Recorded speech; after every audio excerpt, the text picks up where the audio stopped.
Bueno, están uniéndose ya los espectadores. Tenemos pues un par de minutos para que se terminen de unir.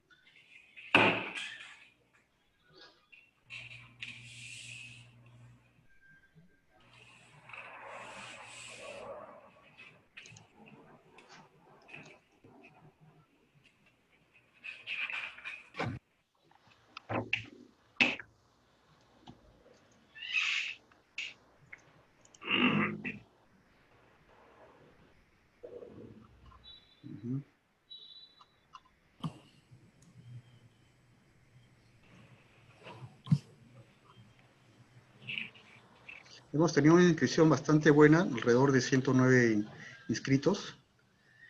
Se están todavía uniendo más espectadores, vamos a esperar.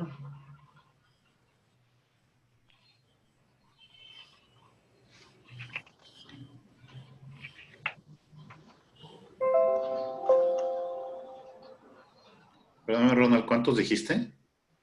109. Gracias.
Nosotros no vamos a ver a los asistentes, ¿no?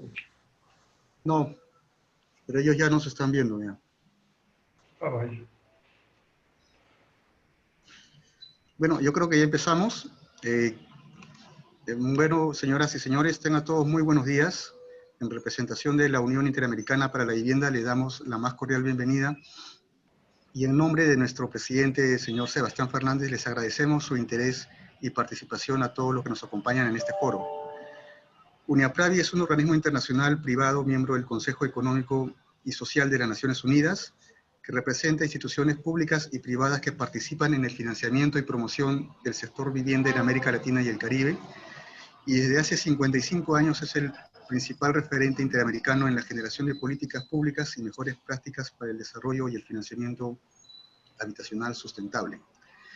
En esta oportunidad nos convoca el foro virtual bajo el objetivo de analizar experiencias y buenas prácticas en países de América Latina, presentar propuestas y recomendaciones en el diseño e implementación de herramientas para la gestión de riesgos en carteras hipotecarias en el contexto actual que tenemos para hacer frente a los impactos de la crisis sanitaria generada por el COVID-19. Me complace presentar al licenciado Manuel Cepeda, quien va a ser el moderador de este foro. El licenciado Manuel Cepeda ha sido presidente de UNIAPRAVI en el año 2006 al 2008. Actualmente es director de AFIN, Asesores en Finanzas, una firma consultora en México. Anteriormente ha sido director general de la Sociedad Hipotecaria Federal de México y fue director general del FOBI, el Fondo de Financiamiento de Vivienda, por más de 13 años. Licenciado Cepeda, muchas gracias y adelante, por favor. Bueno, pues muy buenos días, muchísimas gracias por su asistencia, por su interés. Hoy tenemos a 4 expertos de gran calibre, todos ellos directores de las áreas de riesgo de crédito de sus instituciones. que les comentarán sobre tres aspectos fundamentales: las medidas que se han tomado a la fecha para enfrentar los aumentos en el riesgo de créditos derivados del COVID. En segundo lugar, las medidas regulatorias que han tomado las autoridades federales. Y finalmente, qué nuevas medidas están planteando sus instituciones para superar la pandemia. Les presento en primer lugar a Paula Reyes, vicepresidente de riesgos de crédito de Banco de Vivienda en Colombia. Paula es ingeniera civil por la Universidad de los Andes, con maestría en ciencias actuariales y gestión de riesgos matemáticos en Georgia State University, con amplia experiencia en el sector financiero. Ocupó diversos cargos en Banco de Vivienda, ha sido director ejecutivo de riesgo de crédito, director de riesgo de crédito de banca personal y jefe de análisis de riesgo de crédito. Banco de Vivienda es líder en financiación de vivienda, participa con cerca del 26% del mercado nacional y es uno de los más activos participantes en los programas de financiación de vivienda de interés social y prioritario en Colombia, que busca disminuir la vulnerabilidad de la población, así como mejorar la calidad de vida de los colombianos. En segundo lugar, tenemos a Álvaro Pacheco Gil, gerente senior de riesgo de crédito y reserva del Instituto Nacional de la Vivienda para los Trabajadores, Infonavit en México. Antes fue coordinador técnico de la Subdirección General de Infonavit. Fue director de seguros de crédito a la vivienda de Sociedad Hipotecaria Federal, donde también fue subdirector de reaseguros y analista en la Subdirección de Originación de Garantías. En la Comisión Nacional Bancaria de Valores fue supervisor general en la Dirección de Programas y Costos Fiscales. Álvaro es actuario por el Instituto Tecnológico Autónomo de México, con maestría en Administración por el Instituto de Estudios Superiores de Monterrey.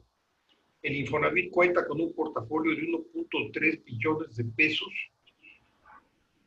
que son aproximadamente 65 billones de dólares, con una participación cerca del 40% del mercado hipotecario mexicano. Es la entidad hipotecaria más importante del país. En tercer lugar, Nicolás Moya Hunda, gerente de riesgos de Mutualista Pichincha de Ecuador. Cuenta con más de 25 años de experiencia en el sector financiero. Ha sido gerente de presupuesto y control de gestión en Mutualista Pichincha. Asimismo, desde 2016 se desempeña como responsable de la unidad de gestión de cartera. Mutualista Pichincha es una institución líder en soluciones integrales de vivienda, con más de 58 años de fundación, promoviendo el ahorro y crédito para la vivienda. Tiene como pilares el negocio financiero, el negocio inmobiliario, el negocio industrial y la responsabilidad y el acompañamiento social. Finalmente, Enrique Argüelles, director general adjunto de Administración de Riesgos para la banca minorista del Grupo Financiero Banorte en México. Con más de 25 años de experiencia en el sector financiero mexicano, fue Chief Risk Officer en Mortgage Insurance de AIG United Guaranty México. En Grupo Financiero Banamex ocupó diversas posiciones dentro de la banca mayorista. Enrique es actuario por el Instituto Tecnológico Autónomo de México, con maestría en Administración por la Universidad de Michigan, con una cartera de crédito superior a los 35,000 millones de dólares. Banorte es el segundo banco en el sistema financiero mexicano y también en el mercado hipotecario bancario. El portafolio de créditos hipotecarios de Banorte representa 23%, el más relevante dentro del banco, y tiene participación cercana al 20% en el sector hipotecario bancario mexicano, siendo además el portafolio más sano de la industria, con un índice de cartera vencida menor a 1.2%. Banorte es un banco mexicano y ha sido muy efectivo en traducir a lo largo de los últimos 20 años el entendimiento del comportamiento, las necesidades y aspiraciones de los mexicanos en políticas de otorgamiento responsables que promuevan el crecimiento ordenado del sector inmobiliario en México. Pues para empezar, va a abrir la primera pregunta Paula Reyes. Si la pudieras poner en pantalla, Ronald, por favor.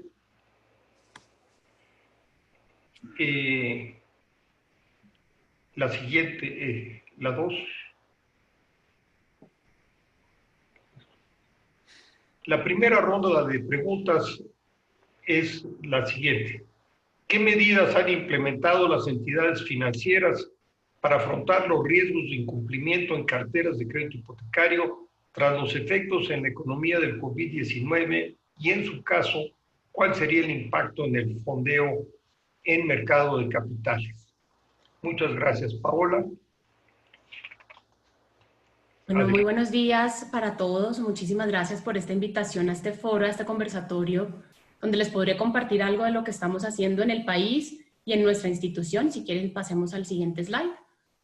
Para contarles qué hemos hecho las instituciones, les traje estos 3 bullets que lo resumen, creo yo, de muy buena manera.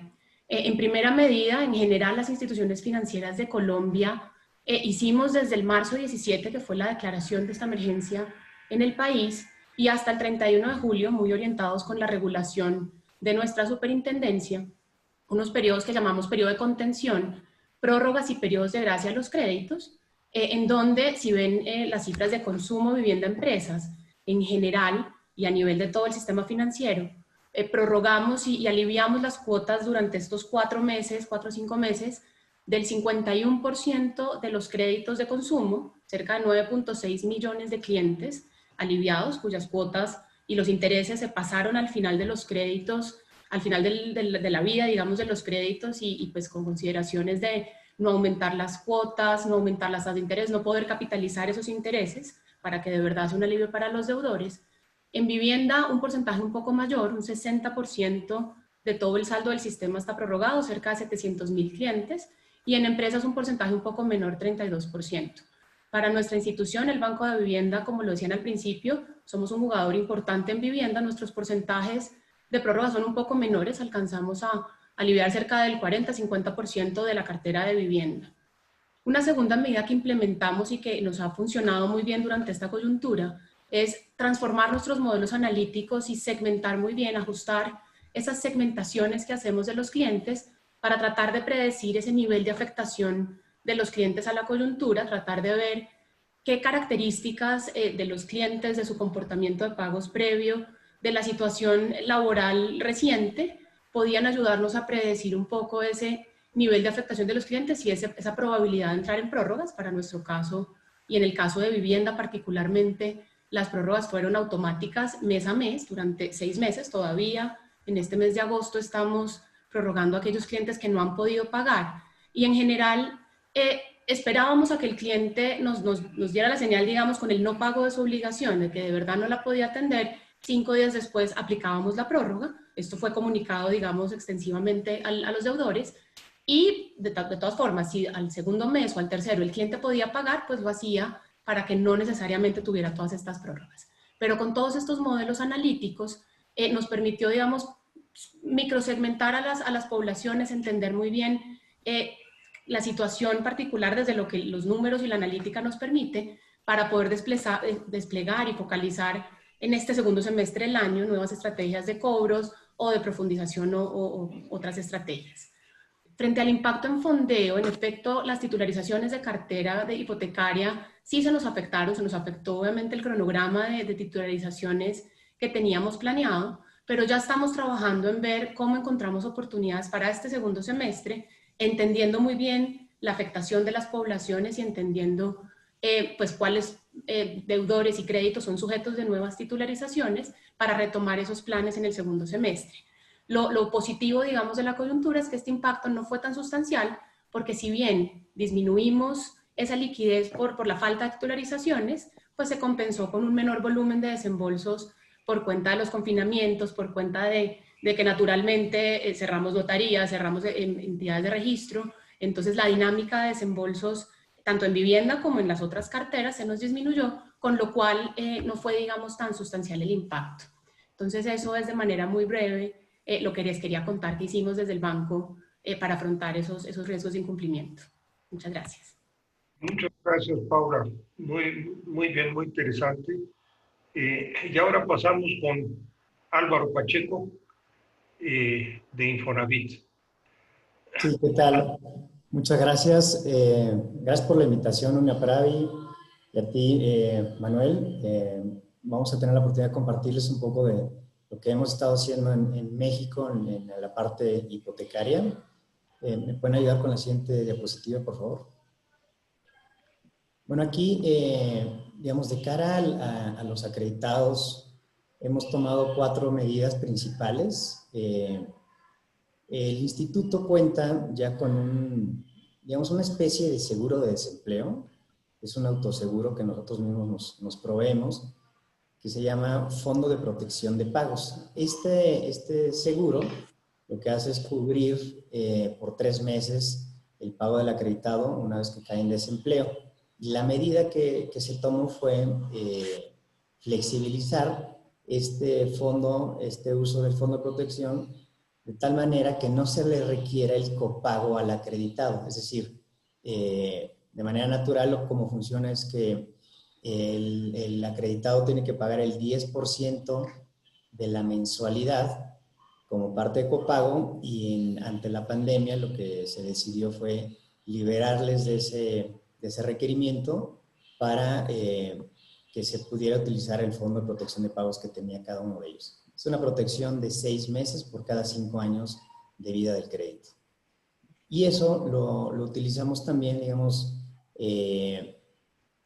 para el portafolio de nuestros acreditados que fueron originados de 2009 hacia adelante, hacia la fecha. Digamos, estas son medidas que el instituto ha ido incorporando a lo largo del tiempo. Sin embargo, teníamos el reto de decir, bueno, ¿qué hacemos con nuestro portafolio que originó antes del 2009, que no tenía digamos, este beneficio ya contractual? Lo que hicimos fue dar un fondo emergente universal de pérdida de empleo, que al final del día termina operando de la misma forma que el Fondo de Protección de Pagos. Sigue siendo un seguro de desempleo que los cubre por 3 meses y también en este sentido liberamos la necesidad de que el acreditado hiciera un copago, ¿no? Entre estas 2 medidas estamos beneficiando alrededor de 1.6 millones de créditos, combinando ambas medidas, entendiendo las que cada una atiende, digamos, a una sección de la cartera. ¿Me ayudan con la que sigue, por favor, Brian? Adicionalmente, también tomamos un esquema que le llamamos tolerancia al pago. ¿En qué consiste?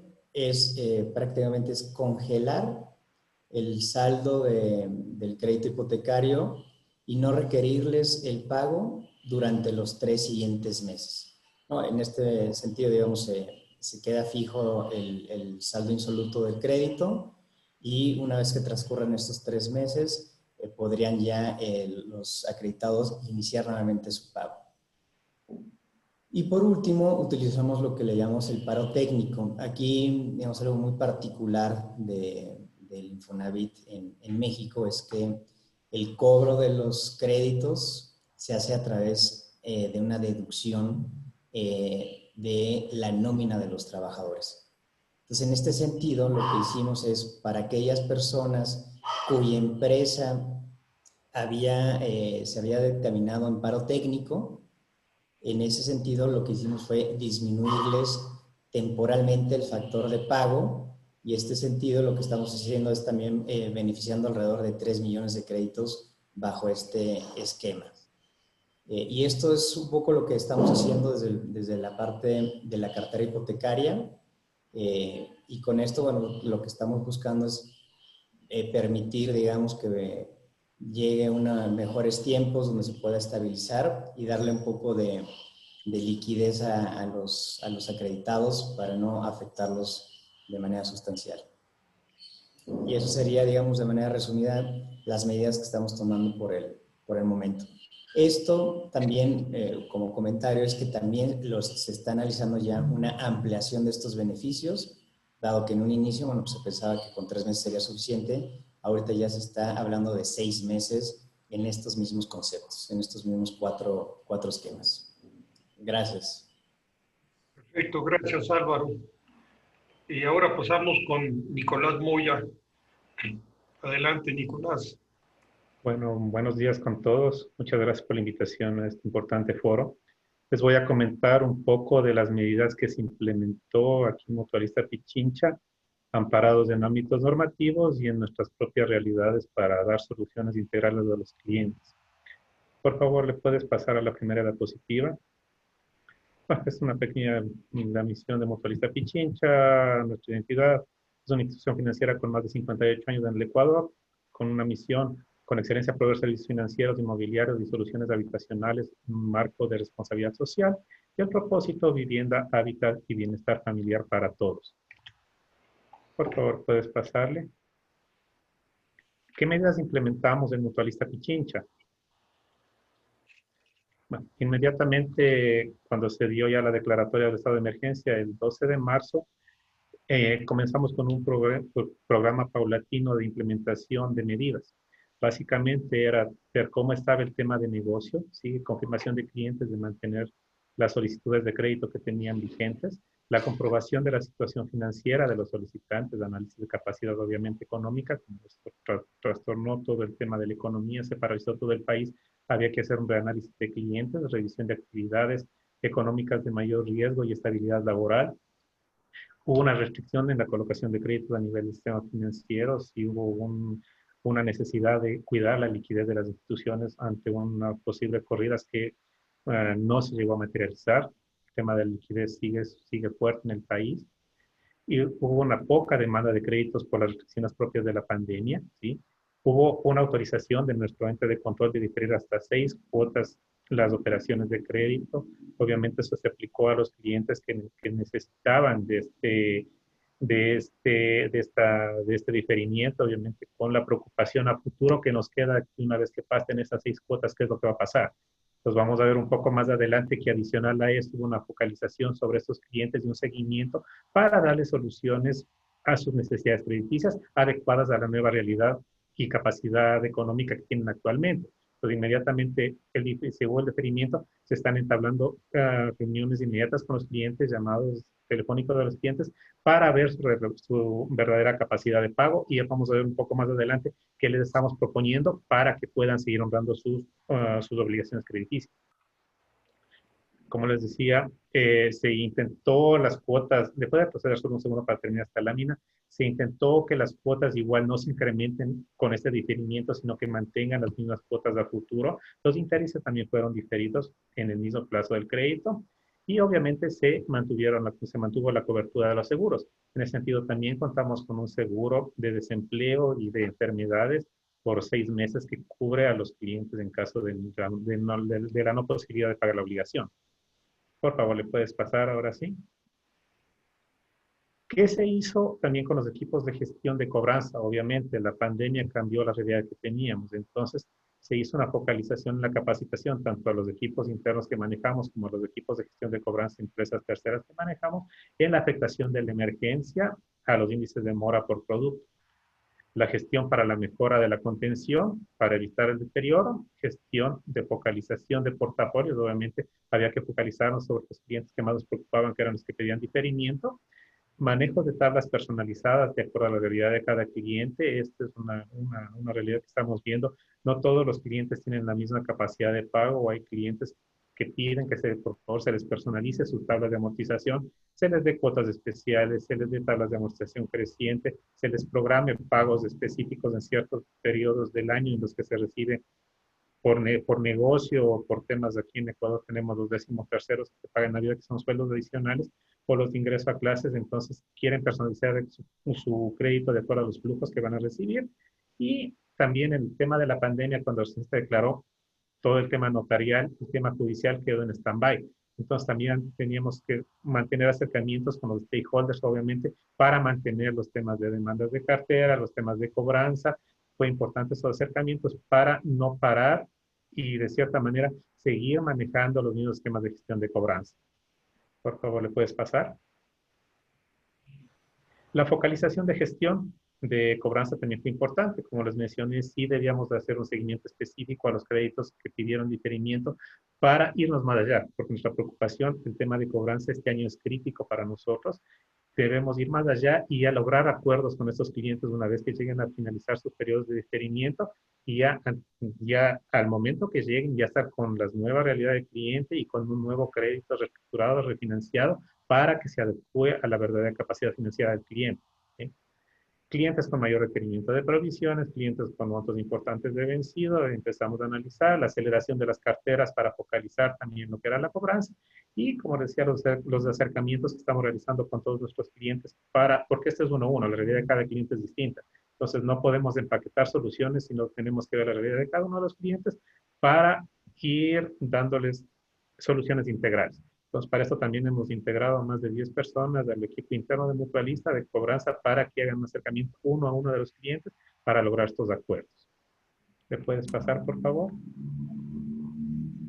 Los seguimientos a los equipos de gestión de cobranza, obviamente sí tenemos que focalizarnos en la efectividad de los acuerdos, del cierre de acuerdos con clientes, hacer el envío de campañas focalizadas también a nuestros equipos de cobranza, revisión de portafolios con los equipos gerenciales de cada unidad que tenemos de cada agencia, de los equipos de cobranza que manejamos, y obviamente los registros, que es importante para ver también a través de los registros podemos hacer un análisis de qué es lo que están pidiendo los clientes, qué es lo que están requiriendo de nosotros los clientes.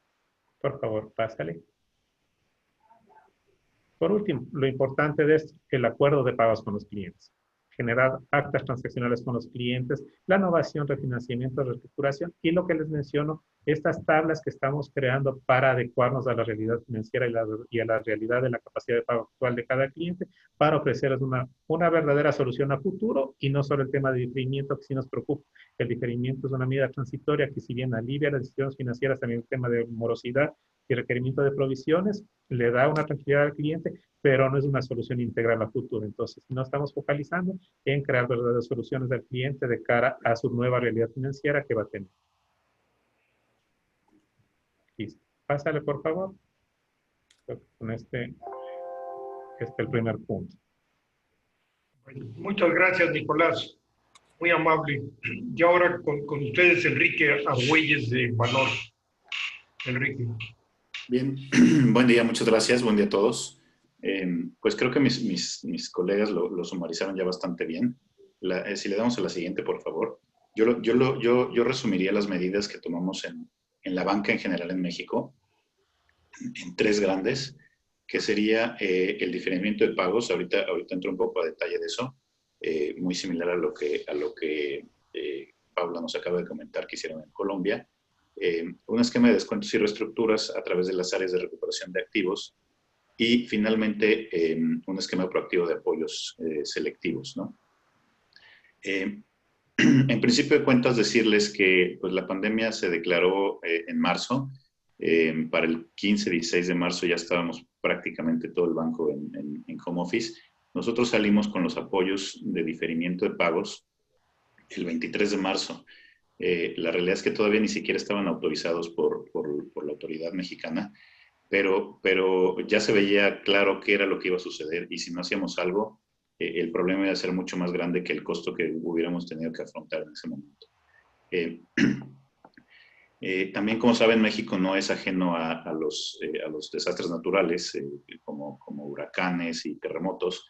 Entonces, nosotros ya teníamos desde mucho antes esquemas muy similares de apoyo a clientes que estuvieran en desgracia. Entonces, lo que hicimos fue aplicar programas similares que posteriormente pues, resultaron los mismos que se aplicaron en varios países desarrollados y en vías de desarrollo, con la diferencia que estos programas de diferimiento que van de 4 a 6 meses, lo que hacen, antes lo que hacían era patear un poco el pago por el plazo específico y cobrarlo después. Este diferimiento realmente no, todo el costo financiero lo está acarreando el banco o los bancos en general. Entonces no hay digamos, sí se vuelve a recalendarizar el crédito, pero los intereses pues ya no se cobran, ¿no? Es un beneficio que tiene directamente el cliente. Entonces, esta parte de diferimientos lo dividiré en dos, que se relaciona un poco con el tercer punto. Nosotros empezamos con diferimientos por 4 meses, los cuales están empezando a vencer. Se inscribieron cerca de 50,000 acreditados, que representa más o menos como el 42% de nuestro portafolio. y en términos de monto, pues fueron como 72,000 millones de pesos. Eso es cercano a 3,000 millones de dólares, más o menos, ¿no? Entonces, ahorita empiezan a vencer ya, y lo que estamos haciendo, dado que hubo una ventana adicional en que pudimos ofrecer mayores plazos, o 2 meses adicionales, porque originalmente los ofrecimos por 4 y ahorita los extendimos a 6, es que a los clientes que vemos con mayor propensión a no poder pagar, les extendimos el plazo otros 2 meses más. Por supuesto, esto tiene ciertas complejidades porque en México registrar cambios en las tablas de amortización de los créditos implica una modificación a los contratos que están registrados ante notarios públicos. Entonces, pues sacarle una complejidad bien grande porque hay que firmar convenios modificatorios que luego se tienen que elevar a escritura pública. Y los esquemas selectivos de apoyo, a los que me refería en el tercer bullet y ahorita menciono rápidamente los del segundo, son precisamente para esta segunda etapa, aquellos clientes que ya terminaron con su programa de apoyo, que no se les extendió y que se ve dificultades para que puedan continuar con sus apoyos. Diseñamos ciertos esquemas internos en los cuales ya sea que se les recalendariza una vez más, ya no necesariamente sin intereses, pero se les da plazo para seguir pagando, o se les baja la tasa de interés durante un plazo, ¿no?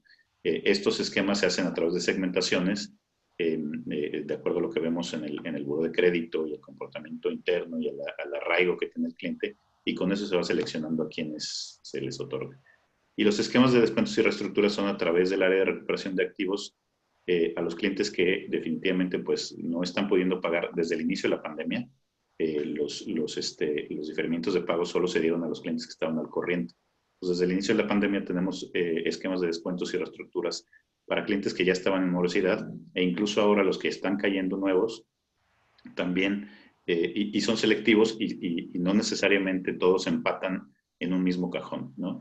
Hay algunos que se les da un descuento y entonces después se ponen al corriente y se permite durante los siguientes meses obtener una baja en la amortización que tienen que hacer, o hay otros que pues definitivamente se les reestructura completamente el crédito y se les da más plazo y se les baja la tasa de interés.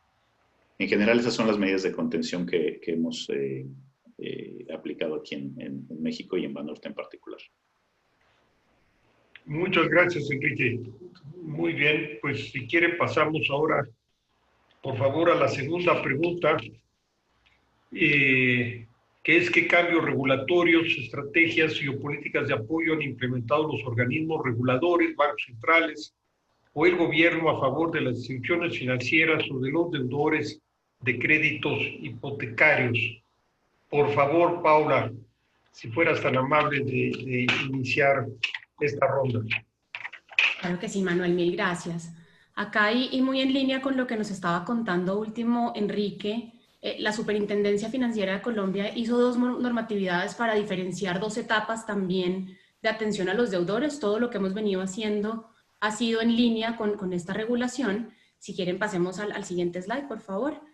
En donde la primera etapa es lo que la superintendencia misma llama el periodo de contención, un par de circulares que nos reglamentaban mucho esos periodos de gracia que podíamos hacer, a quién atender y con los beneficios que les contaba en la primera pregunta hacia los deudores, beneficios, digamos, en términos de no capitalización de intereses, que no aumenten sus cuotas y que no tengan tampoco marcación como reestructurados. Acá en Colombia tenemos también unos lineamientos y unas directrices en función de la mora, en función del tipo de cambio de condiciones que se le haga a los deudores, pues deben tener una marcación o preliminar, algo que llamamos acá en Colombia modificados o reestructurados.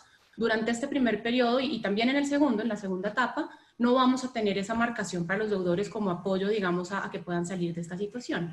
En lo que estamos en este momento, y es una nueva circular que expide la superintendencia la expidió el 30 de junio, y es la que aplica para todo el segundo semestre, vigente hasta el 31 de diciembre. Ya es un periodo en esta segunda etapa de entrar a hacer ajustes estructurales, y las instituciones financieras en Colombia debimos durante julio trabajar en algo que la superintendencia llamó el programa de acompañamiento a deudores, el PAD. Y el PAD tiene unos lineamientos bien interesantes en términos de comunicación hacia los clientes, en ser muy transparentes, incluso con el defensor del consumidor financiero de por medio, para garantizar en medio de los primeros meses, en esa primera etapa, pues nos cogió por sorpresa a todos la pandemia, como lo hemos venido comentando. Entonces sí tuvimos algunos temas de cara a los deudores que fueron de difícil manejo en comunicaciones, en los ajustes de los créditos. En esta segunda etapa, una parte importante es cómo ser muy transparentes en la comunicación y acompañar a los deudores en entender mucho esa nueva realidad y esa nueva reestructura que hagamos de sus créditos.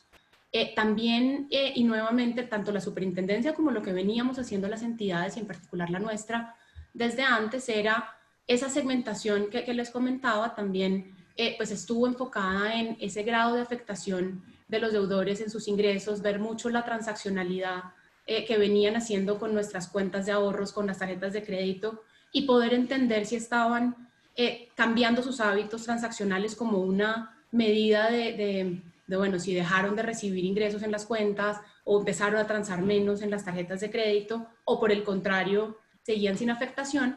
Y la superintendencia nos pide tener 3 grupos diferenciados de afectación. Entonces, tener un porcentaje de la cartera que las marquemos en no le vemos afectación, pero otros 2 grupos, como mínimo, digamos, cada entidad podía ser autónoma en establecer más grupos, un grupo de afectación parcial, que tuvieran algún problema coyuntural, pero de pronto los periodos de reactivación de su actividad económica o de sus ingresos pudieran ser de más corto plazo, y un tercer grupo ya de afectación sustancial, en donde les pongo el caso, por ejemplo, pues de los restaurantes o los gimnasios, o pues de las mismas empresas de turismo y demás, que uno ya ve que tiene un periodo de recuperación de mucho más largo plazo y cuyas reestructuraciones deben recoger periodos de gracia y de pronto unas estructuras de más largo plazo.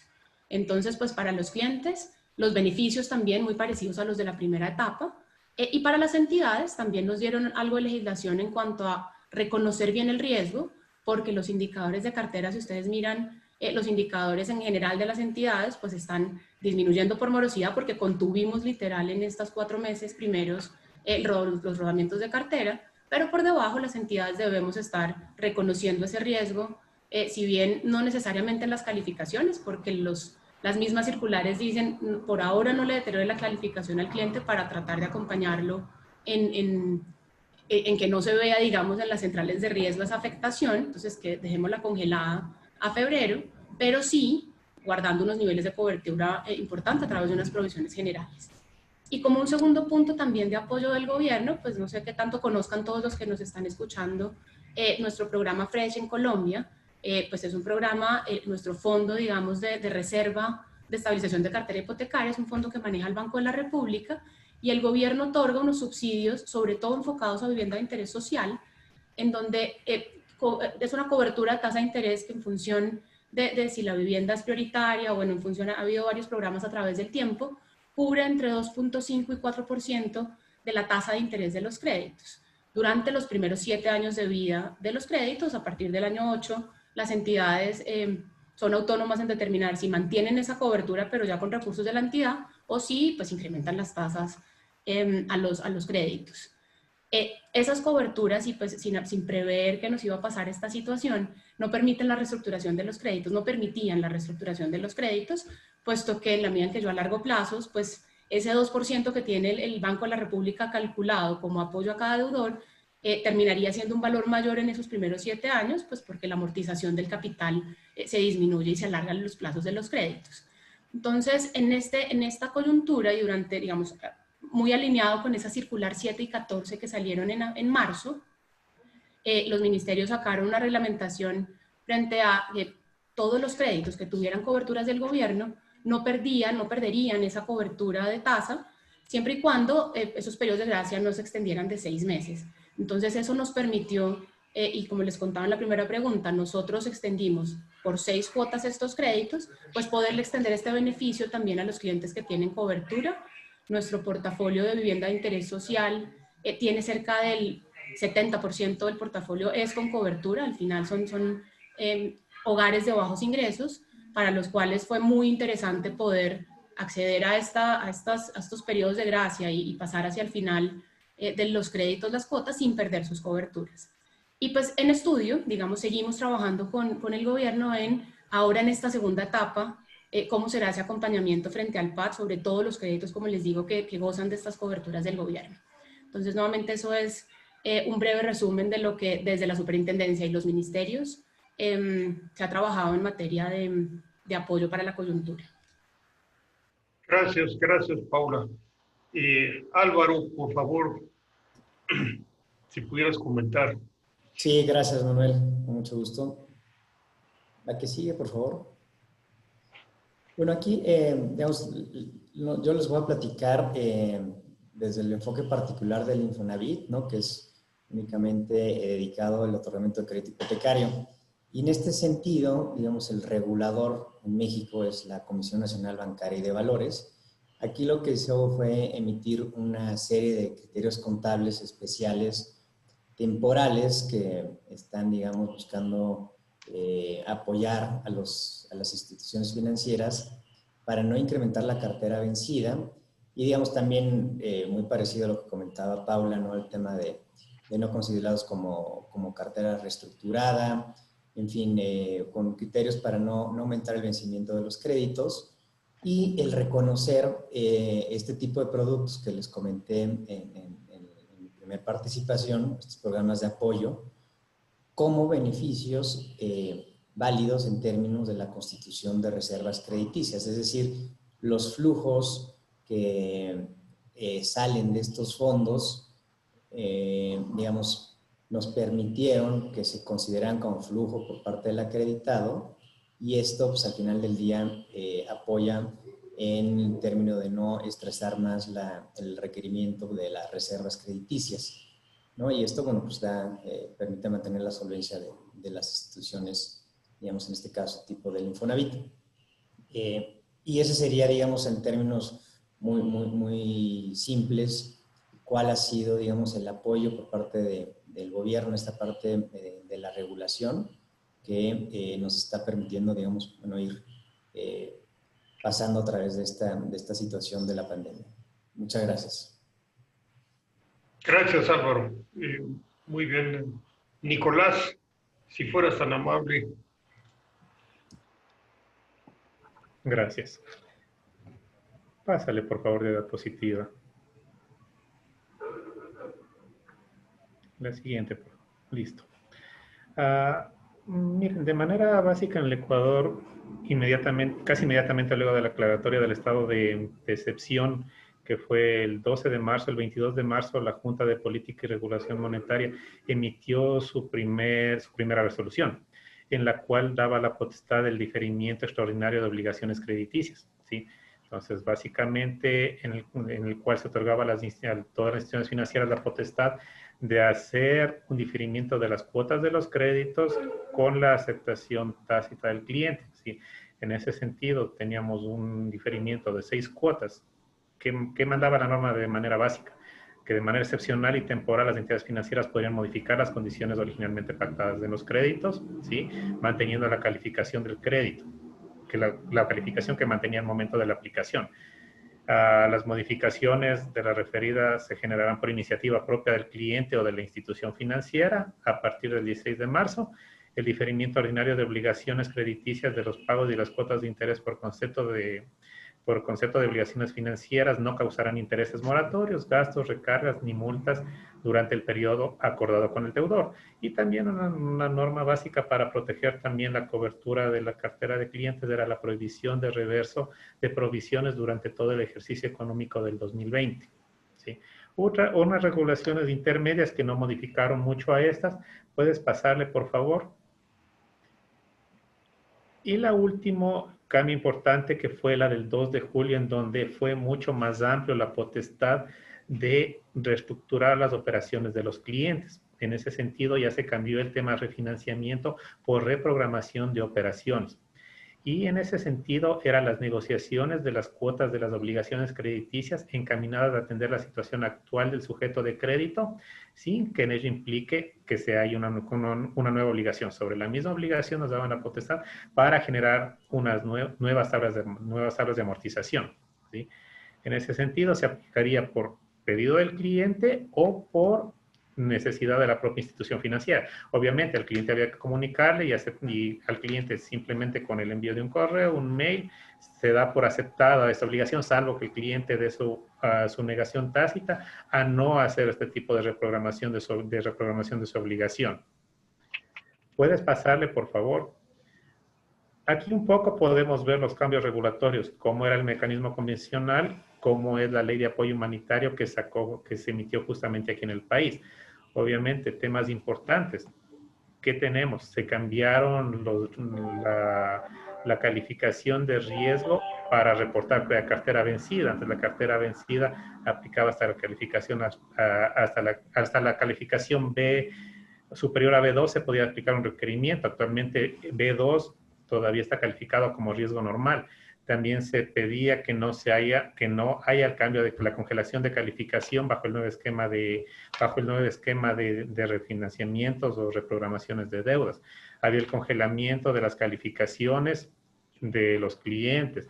También aquí ya se flexibilizó un poco el reverso de provisiones de la cartera y todos los créditos que se van a marcar, porque aquí los créditos sí se están marcando, tanto a los refinanciamientos, hubo una marca que era COVID, y estos nuevos créditos que se van a entrar a reprogramación también se los va a marcar porque tienen consideraciones especiales. Incluso se está pidiendo que se hagan nuevas metodologías de seguimiento para este tipo de cartera que tenemos que implementar. En ese sentido también sí se va a permitir el reverso de provisiones de los créditos que hayan sido marcados bajo esta nueva ley de apoyo humanitario. Básicamente ha habido varios cambios en lo que es también calificaciones, días de morosidad, para ayudar un poco también a dar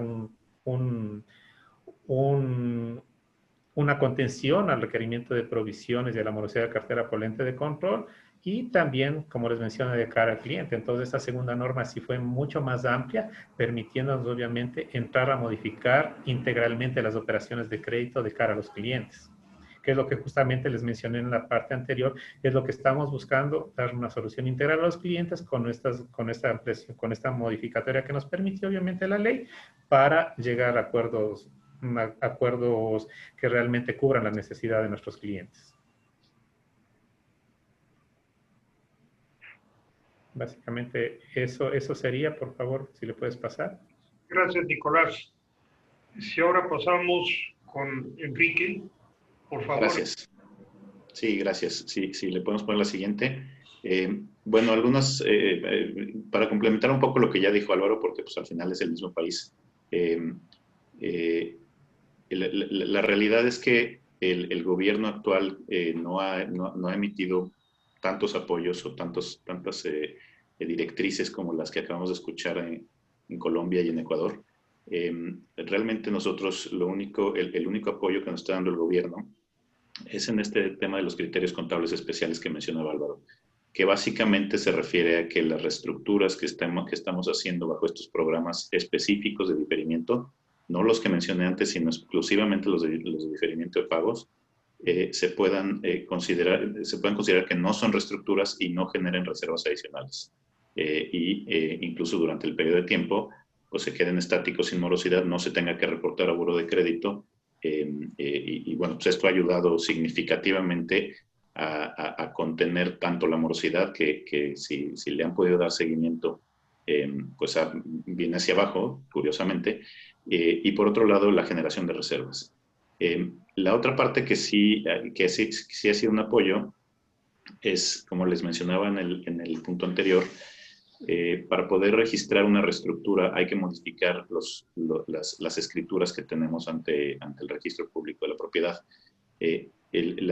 Tarde, pero bueno, afortunadamente la Comisión Nacional Bancaria reaccionó y nos dio opción de poder hacerlo en contratos privados y posteriormente, una vez que los registros estuvieran abiertos y una vez que se normalizaran los servicios, poderlo elevar a nivel de escritura pública, sin perjuicio de que pudiéramos perder la garantía dado que se modifica el esquema de pagos.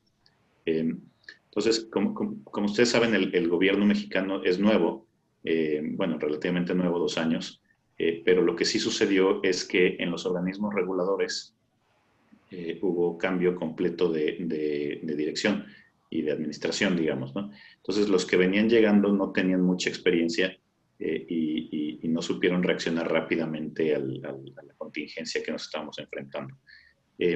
Por último, y todo esto también viene del sabor que dejó, el mal sabor que dejó la crisis del 94-95, si ustedes recuerdan, en donde pues, se tuvo que hacer un rescate masivo de bancos y pues a la fecha todavía la deuda que tuvo que adquirir el gobierno pues todavía no se extingue, ¿no? Entonces también es un poco la idea que trae la nueva administración de que la iniciativa privada se tiene que rascar con sus propias manos. Lo que sí, y desafortunadamente pues no es mucho tampoco, pero lo que sí ha hecho un poco el Banco Central, el Banxico, ha otorgado facilidades para proveer de liquidez a los bancos que en este momento estén batallando para poder otorgar créditos. Originalmente estas facilidades habían sido nada más para créditos PYME, son cerca de 250,000 millones de pesos que destinó para este fin. Esos son cerca de 10,000 millones de dólares más o menos. Y luego lo extendió a créditos hipotecarios también y créditos de consumo. Lo que básicamente cómo funciona este mecanismo es que los bancos tienen que dejar en garantía los activos que tengan específicamente del sector al que quieran prestar, y de ahí pues el Banxico les provee líneas de crédito de hasta 3 años para poder continuar otorgando créditos o fondeándose. Que esto se relaciona un poco con la pregunta anterior. La realidad es que afortunadamente en la banca, cuando menos los principales bancos mexicanos no tienen en este momento problemas de liquidez, entonces no han tenido que acceder a estas líneas de crédito. En general esas son las medidas. Ojalá pudiéramos hablar de más, pero bueno, pues hasta ahora es lo que tenemos en México. Gracias, Enrique. Muy amable. Pues si quiere pasamos a la tercera y última pregunta, que es cuáles son las nuevas medidas o innovaciones que están implementando las instituciones financieras o las autoridades para ampliar el otorgamiento de crédito hipotecario, manteniendo la calidad de la cartera. Paula, por favor, si pudieras iniciar tu intervención. Claro que sí, si quieren pasemos al siguiente slide. Acá quisiera comentarles, pues dentro del esquema de coberturas del gobierno, parte de lo que está haciendo el gobierno para dinamizar no solo la cartera hipotecaria, sino la construcción y la generación de empleo, es otorgar nuevas coberturas para créditos, ya no solo de vivienda de interés social, sino para créditos que llamamos acá en Colombia de mayor avis, que son créditos hasta 500 salarios mínimos, eso es cerca de unos $200,000, un poco menos, tal vez.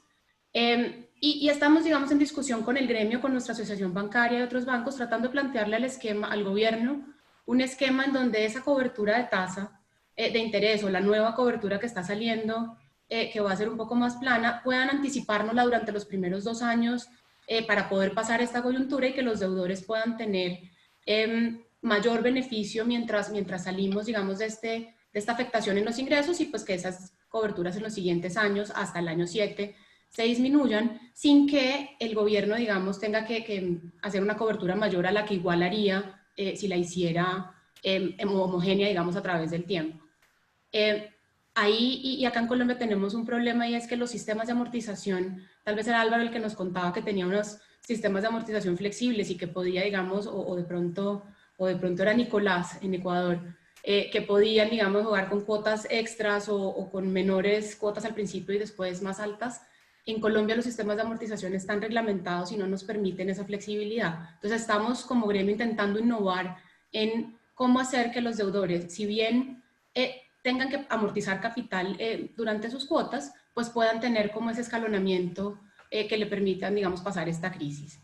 Adicionalmente, y tal vez un segundo punto que nos está pasando por lo menos en nuestra entidad, es que estamos intentando simplificar y adaptar nuestros procesos de perfeccionamiento, sobre todo, digamos, los procesos de avalúos, ahorita que estamos en coyuntura y entonces ya no es tan fácil hacer la visita presencial de un perito a la hora de hacer ese avalúo técnico que también nos exige la reglamentación para poder otorgar los créditos. Entonces estamos como tratando de hacer unas innovaciones con avalúos tipo, con procesos también digitales y con referenciación para poder, y la misma regulación también nos permite en esta coyuntura hacer uso de ese tipo de avalúos para poder agilizar un poco los procesos y quien esté de verdad adquiriendo una vivienda y pueda hacerlo en esta coyuntura, pues también tenga procesos ágiles y cuidando pues mucho también la salud con los temas de COVID.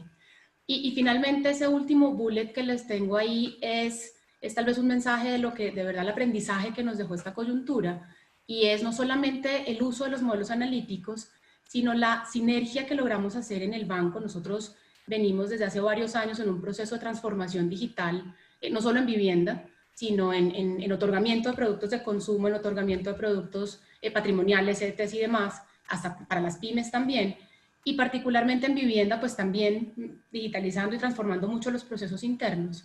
Tal vez la innovación grande que hemos hecho en la entidad y que se va a quedar, llegó para quedarse, es la integración de todas las áreas. Había áreas analítica de clientes haciendo sus modelos analíticos para conservación, para retención de clientes. Nosotros desde riesgo, obviamente, muy fuertes en los modelos de otorgamiento, de cobros y demás, las áreas comerciales con los modelos de las áreas financieras también haciendo los temas de pricing. Y en esta coyuntura empezamos a trabajar todos mucho más en sinergia. Creo la virtualidad, así como decía Enrique, nosotros también desde marzo nos obligamos a romper el paradigma de que los bancos no podíamos trabajar desde casa.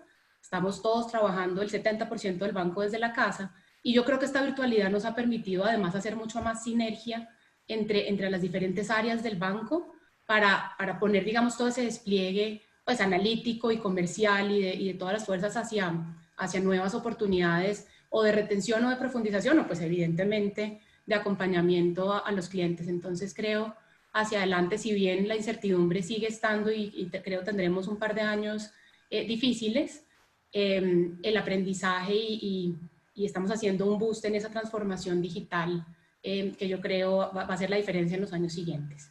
Es lo que tenía por compartirles. Gracias, Paola.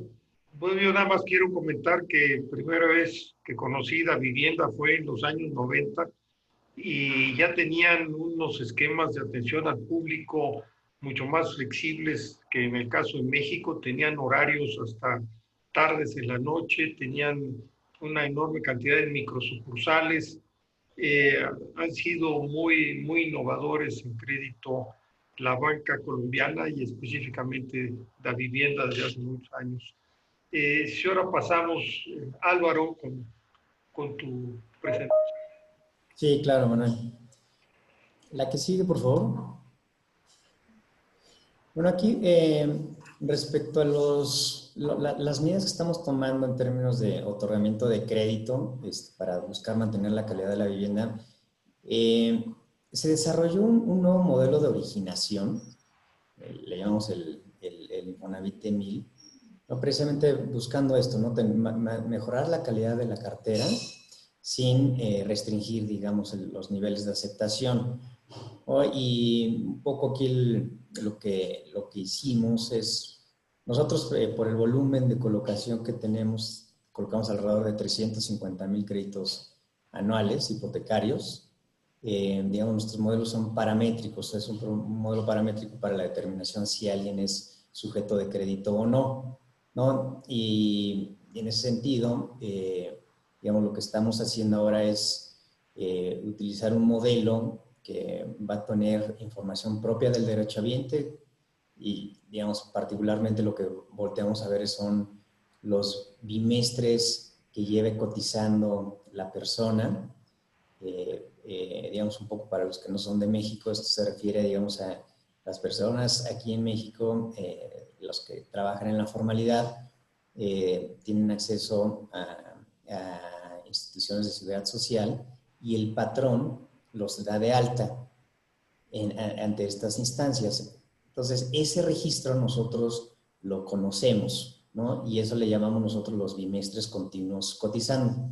Vamos a tomar en consideración la edad, el salario diario integrado, cuánto tiene en su ahorro individual en una subcuenta de vivienda, que también a través de esas aportaciones patronales se van individualizando por cada uno de los trabajadores.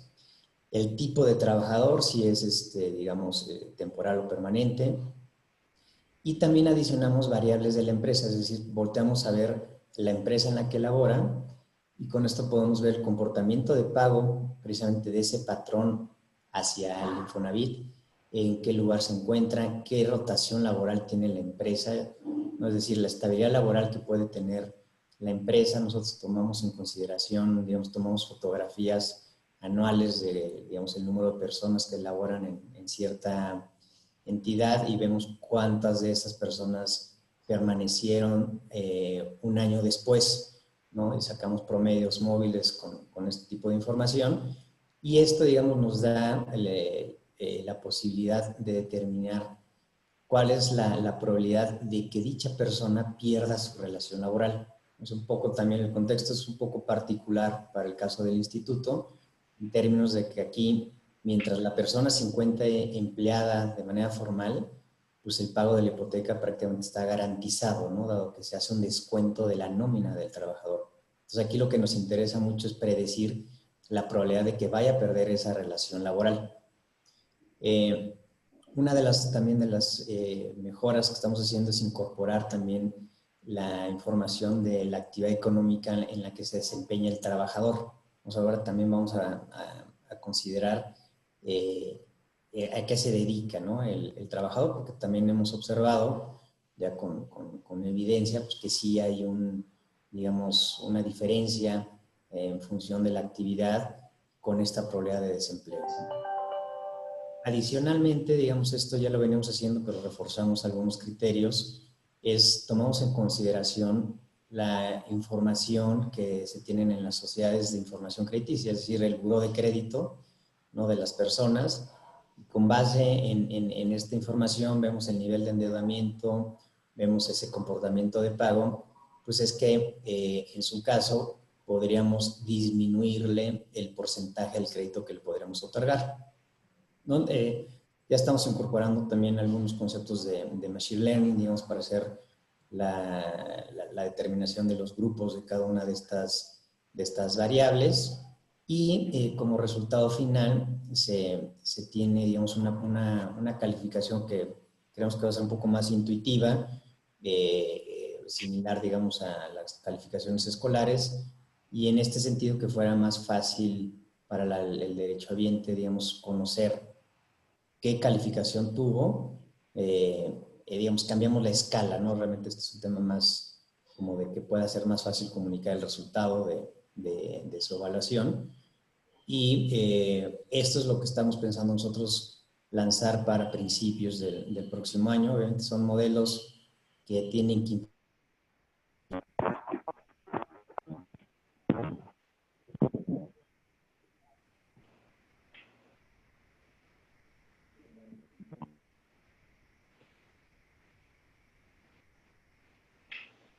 Álvaro, hay un problema de audio. De audio. Sí.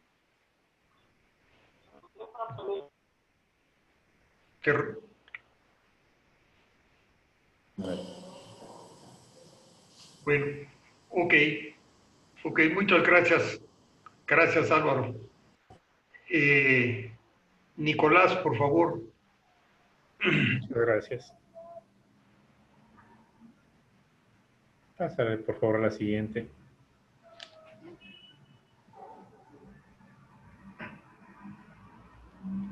Bueno, básicamente un poco lo que han mencionado también Álvaro y Paula, que hemos implementado y que estamos implementando a partir de la pandemia. Obviamente tenemos que revisar nuestros modelos de originación de cartera, ¿sí? Hay que analizar los sectores vulnerables, como ya mencionaba Álvaro en su momento. Estamos incluyendo en nuestro score de originación variables que le hemos denominado COVID, obviamente. Esta situación nos obliga a repensar y a modificar nuestros modelos de originación. El análisis de comportamiento y pago de los clientes en el sector financiero, con diferimientos en especial de cuotas, nos estamos apoyando mucho en los buros de crédito justamente para ver cómo está el comportamiento de pagos a través de todo el sistema financiero en el país. Los análisis de cosechas de colocación de crédito también es importante ir analizando justamente porque ahí vamos a empezar a visualizar los problemas que también podemos tener a futuro con los sectores que se van a ver afectados con la pandemia. Como decía Pablo en su momento, y ahora también hay sectores que se van a ver más o menos afectados por el sector del turismo, sectores como el transporte. Aquí en el país estaba en camino una reducción del personal estatal también, entonces son muchas variables que hay que ir considerando para el futuro para ir controlando la originación que teníamos ya de la cartera como la que vamos y queremos seguir originando. Hay que focalizar también los recursos financieros. Obviamente en estos tiempos de pandemia se está privilegiando cierto tipo de operaciones como son las hipotecarias. Un tema importante que mencionaba Pablo en su momento, la pandemia nos cambió los conceptos que teníamos hace un año. Si nos decían si podíamos estar toda la institución financiera trabajando fuera con teletrabajo, era imposible pensarlo. Pero pasamos prácticamente 2 meses así y tocó de alguna manera todo el tema, ampliar los servicios no presenciales, los temas de cobranza se activaron en todo momento, nunca se dieron de baja, con otro tipo de herramientas desde casa, con accesos virtuales a las máquinas, porque obviamente había que darles acceso a los equipos de aquí para que puedan revisar en los sistemas toda la información de clientes. El mejoramiento de las plataformas tecnológicas, como les dije, tuvimos que comprar licencias de mucho software, implementar nuevo hardware en la mutualista para justamente dar soporte a esta ampliación de servicios que tenemos que hacer. Y ya un poco más de cara al futuro, pues sí, el sector hipotecario en el país, el sector del inmobiliario, fue uno de los primeros que reactivó el gobierno. Y obviamente nosotros también estamos trabajando de la mano con ellos en el programa que tienen de Casa para Todos. Entonces, obviamente, el tema inmobiliario es un tema que reactiva prácticamente a toda la economía, es un tema que cala la economía y es uno de los sectores que está reactivando el gobierno. En ese sentido, nosotros también seguimos promocionando los créditos hipotecarios para apoyar al gobierno en este tema del plan que tiene ya encaminado. Eso sería básicamente, Manuel. Gracias. Gracias, Nicolás. Enrique, si fueras tan amable. Sí, por supuesto. Gracias. Sí, le pasamos a la siguiente, por favor. Bueno, nosotros, yo dividiría en dos el lado de innovación, aunque la pregunta va más dirigida a la parte de ampliar el crédito hipotecario. Sin duda, ante esta pandemia sí tuvimos que tomar medidas restrictivas a través de nuestros modelos de originación, porque veíamos claramente un deterioro de las condiciones económicas y de la capacidad de los clientes de poder hacer sus pagos. A diferencia del Infonavit, que si bien no es un organismo gubernamental, pero sí es una institución pública que va dirigida exclusivamente a aquellos acreditados o potenciales acreditados asalariados, pues nosotros le entramos a todo, pero en un rango diferente, ¿no? Nosotros vamos a vivienda media residencial, pero sí le entramos a independientes también. Entonces, tuvimos que empezar a modificar tenemos una capacidad de reacción relativamente rápida, quiero decir relativamente porque pues al final somos un banco grande con sistemas legado pesados, pero sí podemos reaccionar relativamente rápido. Pues tuvimos que hacer modificaciones en nuestros modelos de originación que son basados en cliente y son modulares, ¿no? Entonces, a diferencia en la antigüedad o hace algunos años, en donde se evaluaba exclusivamente el crédito hipotecario, pues nosotros evaluamos por un lado la capacidad de pago del cliente, por otro lado el comportamiento ya sea que pueda tener interno, si ya era cliente Banorte, si ya tuvo créditos, etcétera, y por otro lado el producto en particular, ¿no? Las características que se le está poniendo al producto. Entonces, con base en eso nos podemos mover más rápidamente y en este sentido, pues podemos restringir algunos sectores o algunos segmentos específicos, ¿no? Pero por otro lado también tuvimos que hacer modificaciones ahora que hay ciertas oportunidades, como apunto ahí en los bullets. La realidad es que el mercado inmobiliario en México está desacelerado. Así como hubo una burbuja de precios hace pues el año pasado y durante varios años, ahorita la verdad es que se estabilizó. No quiero decir que los precios han bajado, pero en general, pero sí el crecimiento de los precios se desaceleró significativamente y hay oportunidades. Entonces tenemos que estar ahí para atender a la población en aquellos segmentos que vemos viables, ¿no? Entonces lo que se han diseñado son nuevos programas o nuevos productos agresivos, honestamente, y la competencia en México, pues entre los principales bancos que participamos en el mercado hipotecario sí es fuerte, principalmente basados en tasas o en esquemas de pago. Lo que ahorita estamos haciendo, bueno, la tasa de interés pues prácticamente está en niveles mínimos para conseguir una hipoteca. La que está otorgando Banorte en este momento, quitando comercial, es la menor que hay en el mercado, pero todos andan por ahí de 7.5%. Históricamente nunca habíamos estado en esos niveles, ¿no? Y por otro lado también tenemos un esquema digamos, de gracia al principio del crédito, que puede ir hasta 3 meses, incluso un poco más si el cliente demuestra buena capacidad crediticia. Pero para esto tuvimos que modificar también la manera en que leemos la información que viene del Buró de Crédito, porque como vieron al principio, pues prácticamente el 40% de las hipotecas y de la clientela en general de la banca de consumo se inscribió en programas de apoyo. Entonces, la información que podemos leer de Buró de Crédito ahorita, pues no refleja del todo la calidad crediticia que puede tener el cliente en estos momentos. No podemos saber si tiene o no tiene liquidez, ¿no? Por ejemplo, más allá de que pueda ser solvente, no podemos saber su liquidez. Entonces, sí tuvimos que hacer ciertas modificaciones, sí tuvimos que dirigir, segmentar el portafolio y dirigir específicamente a los segmentos que queríamos este tipo de ofertas. Pero bueno, pues ahí estamos, y la realidad es que en los últimos mes y medio, 2 meses más o menos, sí empezamos a ver una reactivación del sector de hipotecario en México, ¿no? Lo cual es una buena noticia, no sin decir que pues hay muchas consideraciones que no debemos dejar de ver.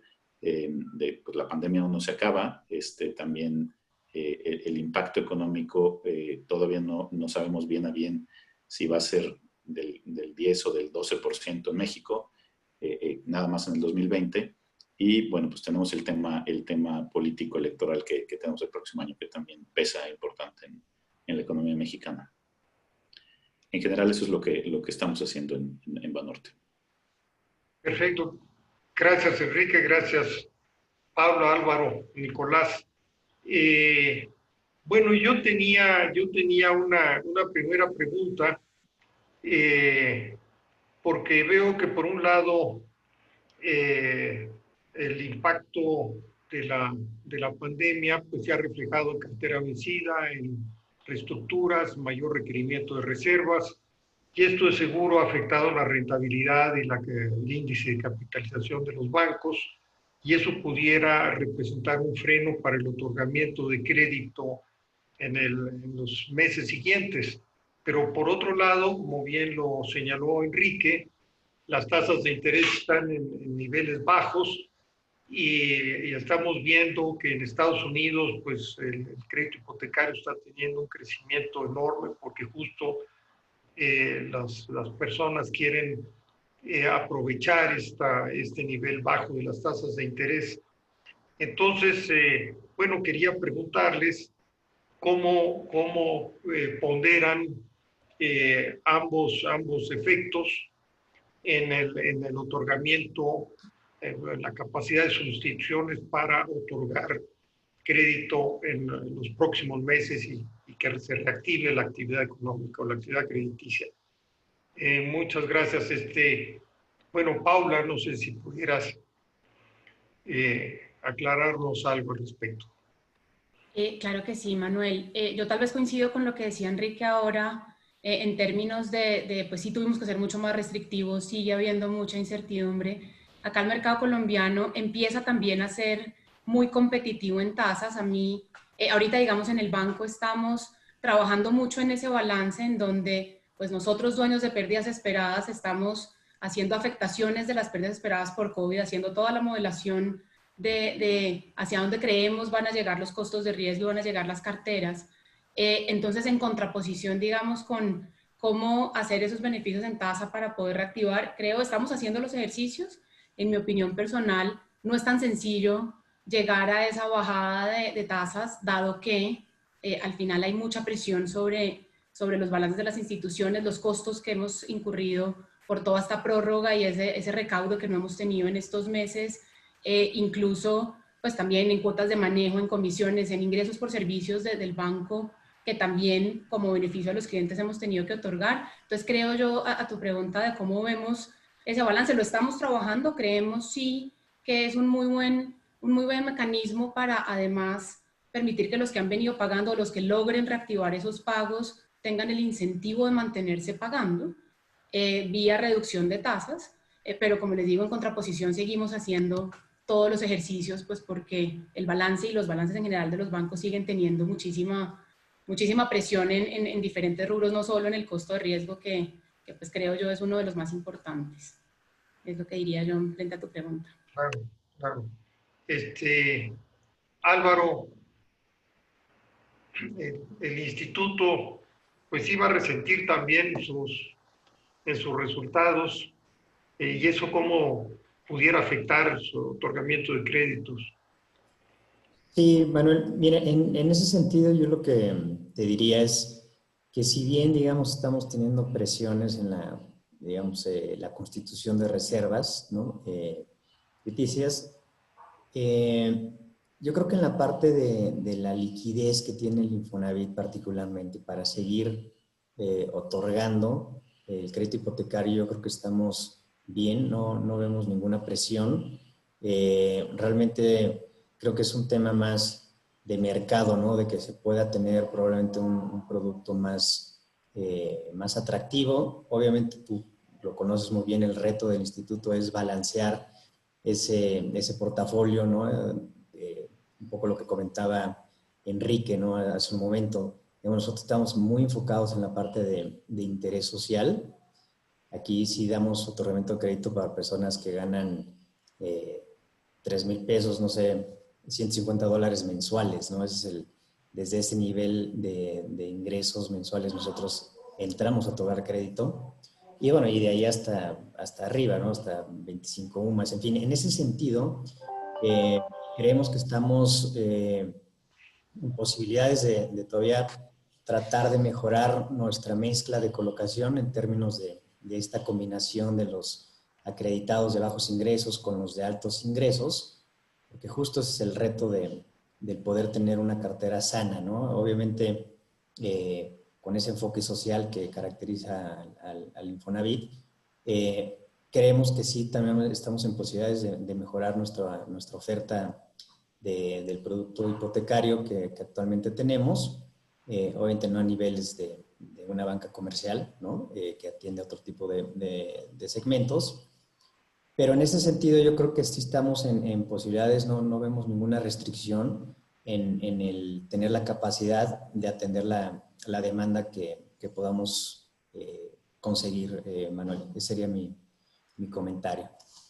No, recordar es que tenemos un fondo adicional, ¿no? que precisamente se utiliza para hacer inversiones, y de ahí, si fuera necesario, pues ese dinero se podría regresar para el otorgamiento de crédito hipotecario. Claro, claro. Sí, la situación de Infonavit es especial porque, bueno, otorga cerca de 500,000 de créditos al año, ¿no? Entonces, por eso es paramétrico, pero ha logrado acumular un fondo como de 300,000 millones de pesos, como de, pues, 13,000 millones de dólares, que entonces de ahí que hay liquidez para otorgar nuevos créditos sin problema. Nicolás, en el caso de Pichincha, ¿cómo ven el futuro? Mira, el futuro aún se torna un poco incierto. O sea, el tema aún no terminamos de ver un norte claro de cómo va a terminar la pandemia y cuál va a ser el impacto futuro.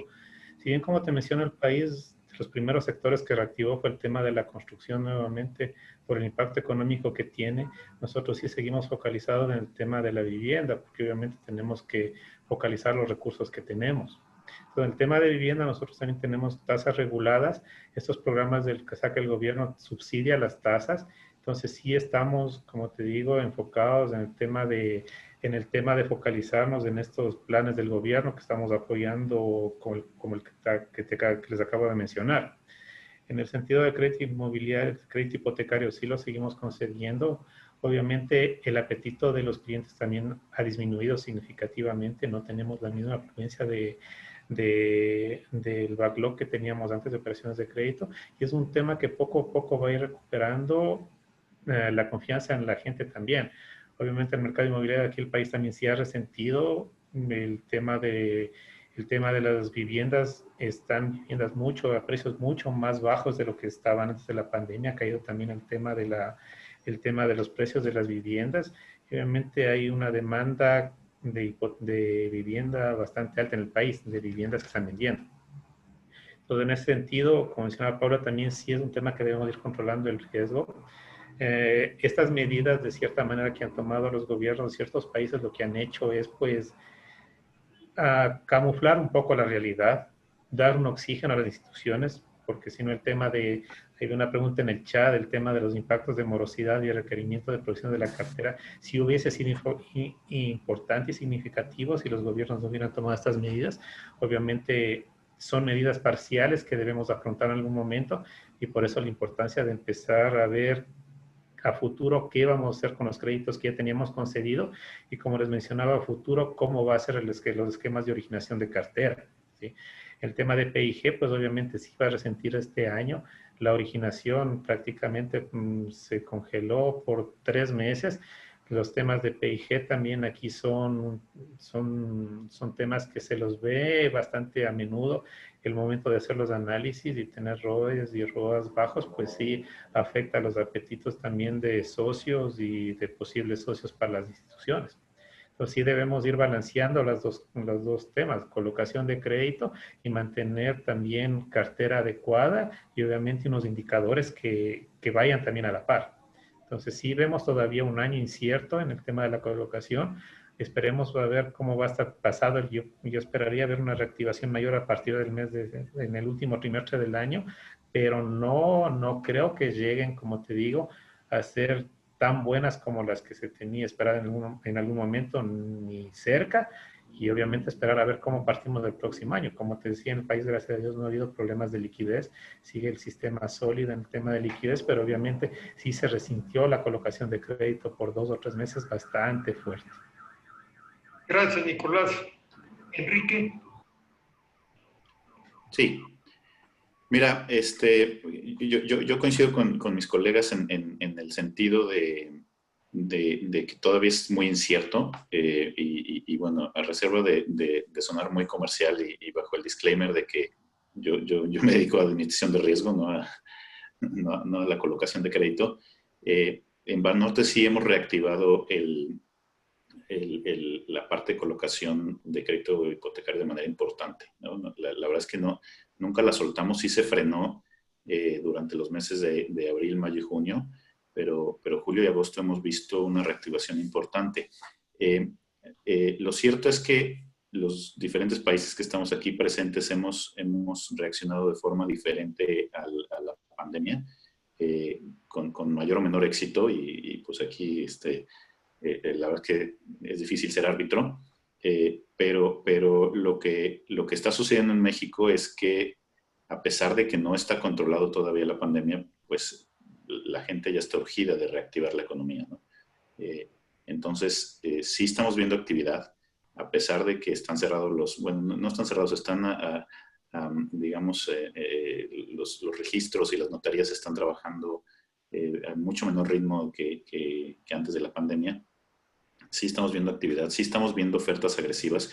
Las tasas, si bien las tasas de corto plazo del Banjico pues han bajado de niveles de 8% hasta 4.5% que andamos ahora, si no me equivoco, las tasas de largo plazo también han bajado de forma importante. Nuestras tasas que estaban en niveles, nuestra tasa mínima que está en niveles de 9.5, 9% a los clientes Plus Ultra, pues ahora ya están en 7.5, ¿no? Y la realidad es que 200 puntos base sobre los montos de crédito hipotecario, pues es un ahorro importante para la gente que está queriendo comprar casa, ¿no?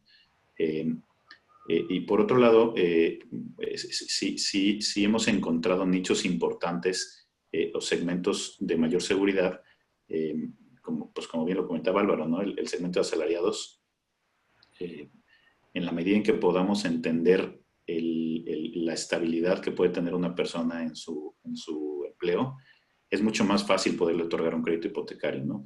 Y también, pues como siempre, al final, a pesar de las innovaciones, el crédito hipotecario es un crédito muy tradicional. Creo que no hay nada que venza al tema de cuánto enganche está dispuesto a poner el cliente. Y eso finalmente es lo que marca la disposición o no que pudiéramos tener a otorgarle un crédito a alguien, ¿no? Si alguien da una muestra clara de tener liquidez y de querer entrar con una parte del riesgo de adquirir un crédito, pues mucho más fácil tomar una decisión. Perfectamente. Pues muchísimas gracias. Ronald, no sé si hayan preguntas del público. Sí, licenciado, tenemos una pregunta de Tulio Vázquez. Es para los panelistas. En caso de no haberse instrumentado las medidas COVID-19, ¿cuántos puntos base se hubieran incrementado la cartera vencida y en qué magnitud se hubiera incrementado las reservas por riesgo de crédito? Pues no sé si tengan esa información tan precisa, pero en fin, alguna opinión de ustedes. ¿Quién quisiera contestarlo?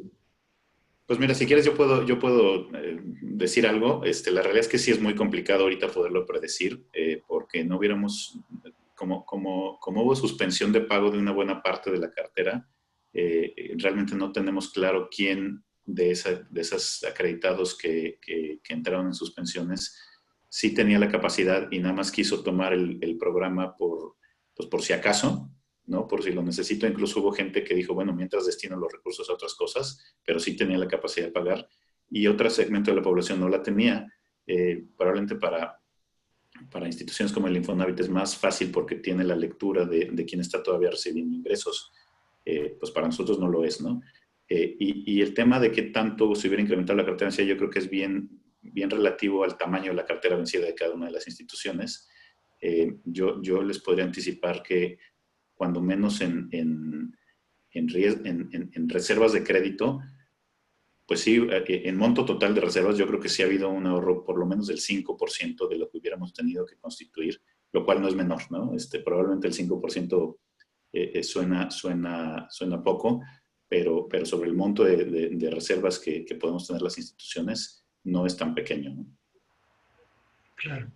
Al menos hasta ahora, en la lectura que tenemos, ¿no? Esto no quiere decir que la crisis, es más, un punto anterior, creo que la crisis en los bancos ni siquiera se ha empezado a sentir, ¿no? Yo creo que se va a empezar a sentir a inicios del próximo año, cuando afortunadamente la economía pues debería estar en una etapa de reactivación, pero gracias a todos estos programas de diferimiento, la realidad es que los bancos no hemos sufrido tanto.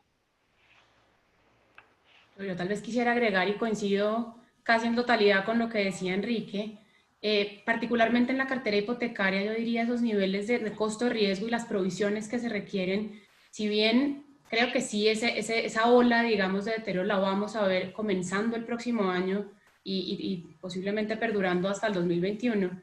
En carteras hipotecarias tenemos la ventaja, por lo menos en Colombia, que sí tenemos una ley de vivienda que no nos permite financiar en vivienda más del 70% en la originación del valor de la vivienda, pues tenemos muy buena cobertura, incluso en los créditos recientes embolsados. Entonces esa garantía, ese colateral, nos ayuda a que el efecto en PIG, en costos de riesgo, no sea tan alto, pero sí, y coincido con Enrique en lo que decía, nosotros también tuvimos unos ahorros importantes en provisiones por cuenta del freno de las carteras, y si no hubiéramos tenido ese freno, yo sí creo que hubiéramos tenido un incremento importante de indicadores de costo de riesgo. La magnitud, hemos hecho un montón de escenarios, no me atrevería a dar un número, pero sí, obviamente, tendríamos muchísimo más deterioro. Y coincido con Enrique que el 2021 es en el que veremos un poco materializado ese riesgo. Gracias. Tengo una pregunta, tres preguntas de panelistas. Una dice, ¿qué medidas de protección adicionales prevén las instituciones ante la expectativa de incremento de la pérdida esperada? No, no sé quién pueda, ¿qué medidas de protección adicionales prevén las instituciones ante la expectativa de incremento de la pérdida esperada? Les podría hablar un poquito, digamos, de la regulación acá en Colombia. Nosotros tenemos unas provisiones contracíclicas, anticíclicas, digamos, en las carteras, unas provisiones generales adicionales en cartera hipotecaria. Entonces, parte de lo que la misma regulación nos permite es hacer uso de estas provisiones que pues precisamente se constituyen para estos ciclos económicos complejos. Entonces vamos a estar haciendo, y las entidades creo ya están haciendo uso, nosotros todavía no, pero es una carta, digamos, que tenemos de poder utilizar ese colchón contracíclico para compensar ese mayor deterioro que viene. Nos permiten utilizarlo hasta junio del próximo año y después montar un plan de reconstitución de esas provisiones en 2 años más. Entonces creo que esa es una medida que pues nos permite, digamos, desde la regulación apoyar ese mayor deterioro. Tal vez otra es, y pues ahora que estamos en estos periodos de contención en donde el gasto, como decía Enrique, también se nos ha disminuido, las entidades, o les hablo particularmente de la nuestra, hemos venido haciendo un esfuerzo adicional en provisiones. Si bien se venían bajando, hemos incrementado los niveles de provisión en esta época, que decimos nosotros viene como el mar echando para atrás, ¿no? Preparándose para la ola. Entonces ahorita que está recogiendo, estamos haciendo como un colchón un poco también adicional a esas contracíclicas para poder protegernos, pero creo yo, no sé qué digan mis colegas, si hay algún otro mecanismo de protección, digamos, frente a eso que viene, o pues ser resilientes a lo que nos espera. Manuel, hay una acotación adicional. Los modelos de pérdida esperada, por lo general, en la cartera hipotecaria te reflejan, son bajos, porque cuentas con una garantía real, como mencionó Pablo en su momento. Entonces, en ese sentido, la cartera hipotecaria no es tan afectada el modelo de pérdida esperada porque las provisiones son suficientes para compensar la pérdida esperada. En ese sentido, más bien la preocupación es, como todos creo que estamos de acuerdo, el futuro es incierto, ¿qué va a pasar cuando se terminen los programas de diferimiento? Porque podemos tener una cobertura, como menciona Paula, lo que es cobertura de 70, 80%, o sea, tenemos una sobrecobertura muy amplia en el crédito hipotecario. Pero el tema tampoco es qué hacemos ejecutando casas. No podemos ejecutar casas, sino hay que ver cómo el cliente puede tener una solución para que pueda seguir honrando su obligación, sea por la reducción de su capacidad adquisitiva, sea por la reducción de ingresos en el núcleo familiar. O sea, por eso les digo, para mí lo importante es empezar los procesos de gestión con los clientes para que ellos no pierdan su vivienda, porque hacernos de casas en este momento no es negocio, o sea, no va a ser negocio, vamos a seguir teniendo pérdidas. Y recuerden que además de la ley en el Ecuador, pasado un año de que esas casas, las de refinanciación de pago, empiezan a provisionar durante un año. Entonces, esa pérdida va a ser mucho más acelerada que lograr acuerdos con los clientes. Entonces, sí tenemos que ir trabajando en acuerdos con los clientes, en especial las carteras que cuentan con garantías reales, que son las que el cliente menos quiere perderlas, automotrices, hipotecarias, el cliente muchas veces se aferra, porque en este momento, no sé si les ha pasado en sus países, muchos están haciendo de Uber, Cabify, y su carro es la fuente de ingresos en este momento. Entonces, perder sus fuentes de ingresos en este momento no lo ven viable. Entonces, los modelos de pérdida esperada, como te digo, no hay tanta afectación. Sí va a subir la pérdida esperada, pero las provisiones sí van a ser suficientes para compensar. Pero la realidad, más allá de eso, es no nos podemos hacer de casas, no vamos a entrar a ejecutar casas, porque no, o sea, tenemos que ver soluciones de cara a los clientes. Claro, Nicolás. Y creo que con esta última intervención de Nicolás podemos ya cerrar el taller. Me parece que sí, como dijiste, Nicolás, pues ahora viene el momento en que concluyen los plazos de diferimiento de los pagos. Los acreditados van a tener que otra vez volver a pagar y muchos pues no podrán hacerlo porque la recuperación de las economías está siendo muy lenta y todavía están los niveles de producción muy lejos de los niveles previos. Así que viene un periodo pues, que va a enfrentar problemas la banca, y hasta que no se aclare todo eso, pues es cuando ya podrá tener un panorama más claro. Como dijo Enrique, sí, el año entrante pues se verá la situación, sobre todo de tal vez bancos pequeños, en el caso de México, que pudieran enfrentar problemas, y eso pues también tener un impacto en la confianza de los acreditados. Entonces, pues sí, va a haber un periodo todavía de incertidumbre de varios meses para que nuestras economías de nuevo recuperen su paso y también el crédito hipotecario. Pues a todos, muchísimas gracias a nuestro auditorio. Espero que les haya sido de interés este taller. Para mí fue sumamente interesante ver un esfuerzo enorme de los bancos por enfrentar la pandemia, por estar cerca de los clientes, por reestructurar créditos, en fin, ven ustedes todas ellas instituciones sumamente profesionales y sumamente abocadas al servicio de sus clientes y con esquemas muy imaginativos, con nuevos modelos. En fin, podemos sentirnos confiados en que nuestra banca tiene personal sumamente capacitado al frente. Y pues a nuestros panelistas, muchísimas gracias en nombre de UNAPRAVI, han sido muy generosos con su tiempo, con sus comentarios. A Paula Reyes, Enrique Argüelles, Nicolás Moya y Álvaro Pacheco, nuestras más sinceras felicitaciones y nuestra gratitud. Muchísimas gracias a todos, que tengan muy buen día, muy amables. Hasta luego. Muchas gracias, Manuel. Muchas gracias, Muchas gracias a todos. Muchas gracias, un gusto. Gracias. Saludos.